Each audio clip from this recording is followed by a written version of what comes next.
Os ministros do Supremo Tribunal Federal devem analisar hoje um recurso que questiona a gratificação recebida pelos pensionistas e servidores inativos do Poder Judiciário. Na pauta de julgamento, um recurso extraordinário contra uma decisão da turma recursal dos juizados federais do Ceará, que estendeu o valor integral da gratificação de desempenho do Plano Geral de Cargos do Poder Executivo aos pensionistas e servidores inativos. Essa gratificação está prevista em lei e é concedida em até 80% a servidores ativos. O Departamento Nacional de Obras contra a Seca questiona a decisão por entender que certos dispositivos da Constituição foram violados. Para o DENOX, somente uma lei específica de iniciativa do presidente da República poderia modificar a remuneração dos servidores públicos federais. A Advocacia Geral da União, que defende o departamento, informou por meio de nota que a gratificação é vinculada ao efetivo trabalho do servidor. O valor pago varia de acordo com o resultado alcançado pelos servidores. Por este motivo, não pode ser repassado aos inativos no valor máximo, somente em um valor médio, que é de 50%. Os ministros do Supremo Tribunal Federal devem analisar em plenário se o valor integral pode ou não ser estendido. O relator do processo é o ministro Marco Aurélio. A repercussão geral do tema foi reconhecida. Bom, em dia de sessão plenária no STF, você já sabe, a gente recebe aqui no estúdio a consultora jurídica da TV Justiça, a doutora Gisele. Bom, só para corrigir, doutora Gisele, antes de mais nada, boa tarde. São servidores e pensionistas do Poder Executivo também, né? Eu falei judiciário, mas também do Executivo. A gente viu ali na reportagem que esse caso ganhou repercussão geral, né? Foi reconhecida. Como ficam os processos que discutem essa mesma matéria enquanto não houver uma decisão da Suprema Corte? Boa tarde, Fred. Boa tarde a todos. Nesse caso em especial, inclusive o ministro Marco Aurélio, que é o relator, ele determinou que todos os processos que tratam sobre esse tema fossem suspensos, enquanto não houvesse uma decisão da Suprema Corte, uma decisão definitiva em relação a essa matéria, que esses processos, então, tivessem os andamentos suspensos, a fim de que não se decidisse nada, enquanto o Supremo efetivamente não definir a questão em cima da constitucionalidade ou não dessa questão que está sendo discutida. É o que se chama de sobrestamento dos feitos, que é algo típico em processos de repercussão geral. É exatamente isso, os processos ficam suspensos até uma decisão definitiva da Suprema Corte. Quais seriam as ofensas à Constituição neste caso? A turma recursal, nesse caso em especial, entendeu que haveria uma ofensa ao princípio da igualdade, ao princípio da isonomia. Por quê? Porque houve um tratamento diferenciado em relação aos ativos e em relação aos inativos. A legislação, ela estabeleceu uma gratificação num percentual para aqueles que são ativos e num outro percentual para os inativos. A turma recursal entendeu que, neste caso, enquanto não houvesse uma legislação estabelecendo especificamente os critérios que deveriam ser avaliados para a análise do desempenho dos servidores ativos, essa gratificação ela teria um caráter genérico e, portanto, deveria ser aplicável também aos inativos e pensionistas. Tá, o que dispõe a legislação questionada sobre esse assunto? A legislação estabeleceu um critério para os ativos, percentual variável, para os inativos, um percentual fixo. Então, em relação aos inativos, ela trouxe um percentual fixo inferior ao que foi estabelecido para os ativos. Ela estabelece que, para ter direito a esta gratificação, seria necessário fazer uma análise de desempenho não só individual, como institucional. Ou seja,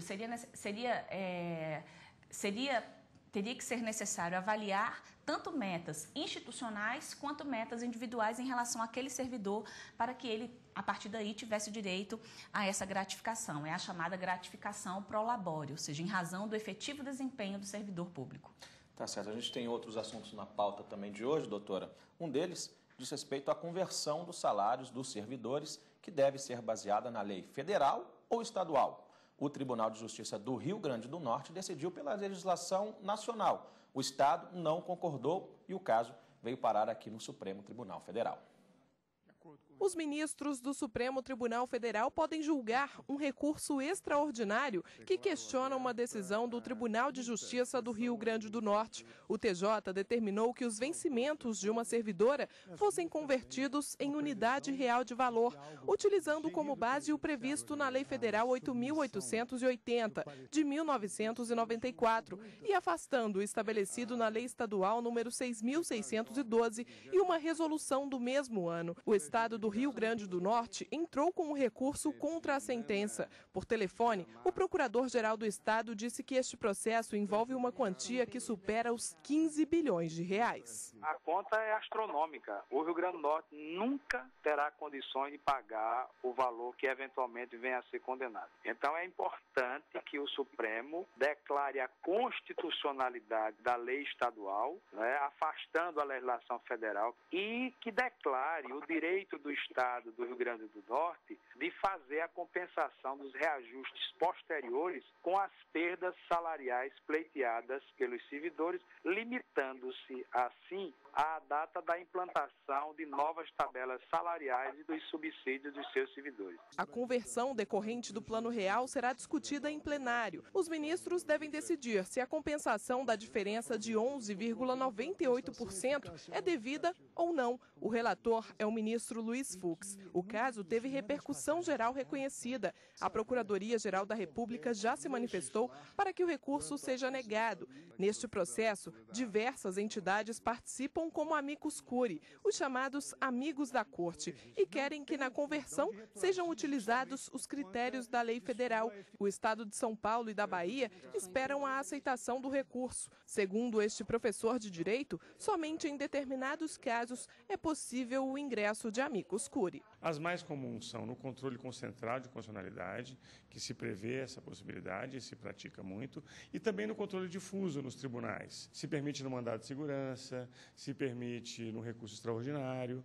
Mas qual é a razão disso? A razão, especialmente no recurso extraordinário, é quando houver repercussão geral, por exemplo. Doutora Gisele, assuntos parecidos na pauta de hoje?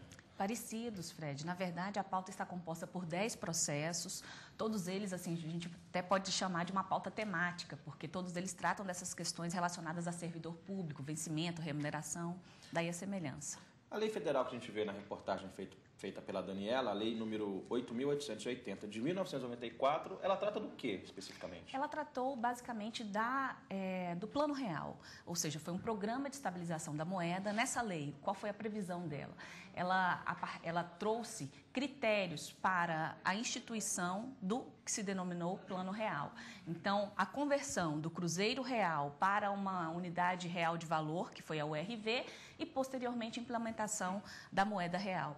Então, basicamente, o que essa legislação estabeleceu foram os critérios que deveriam ser utilizados para essa conversão, até com a finalidade de que não houvesse perdas remuneratórias, perdas salariais. E quais critérios foram esses usados na conversão do Cruzeiro Real para a URV?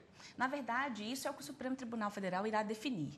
No caso concreto, foi-se estabelecido como critério pelo Tribunal de Justiça local ou a legislação federal. Mas o que se pretende com o recurso é que seja aplicada os critérios definidos por uma legislação estadual. Então, efetivamente, saber se aplica no caso concreto em relação a essa conversão do Cruzeiro Real para a unidade real de valor, quais seriam, então, a legislação aplicada? Qual é a legislação aplicada? A legislação federal de 94 ou leis estaduais? Isso é o que o Supremo Tribunal Federal irá definir. E, certamente, essa decisão alcançará situações semelhantes em relação a todos os demais Estados-membros que acabaram sofrendo em relação a essas compensações. Como ficam os reajustes que foram concedidos a servidores posteriormente? É possível recompensá-los?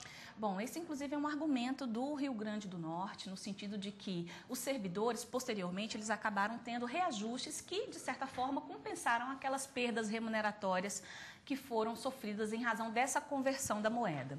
No entanto, existem decisões decisões judiciais, no sentido de que essas perdas remuneratórias são diferentes. Então, essas concessões, esses benefícios que foram concedidos posteriormente, eles têm natureza jurídica distintas e que, portanto, não poderiam ser compensados. Ou seja, esse benefício que foi auferido pelo servidor posteriormente, ele não pode ser compensado, não pode compensar um erro que a administração pública teve no sentido de converter o Cruzeiro Real em unidade real de valor. Tá certo, doutora Gisele. Sabe quem está de volta?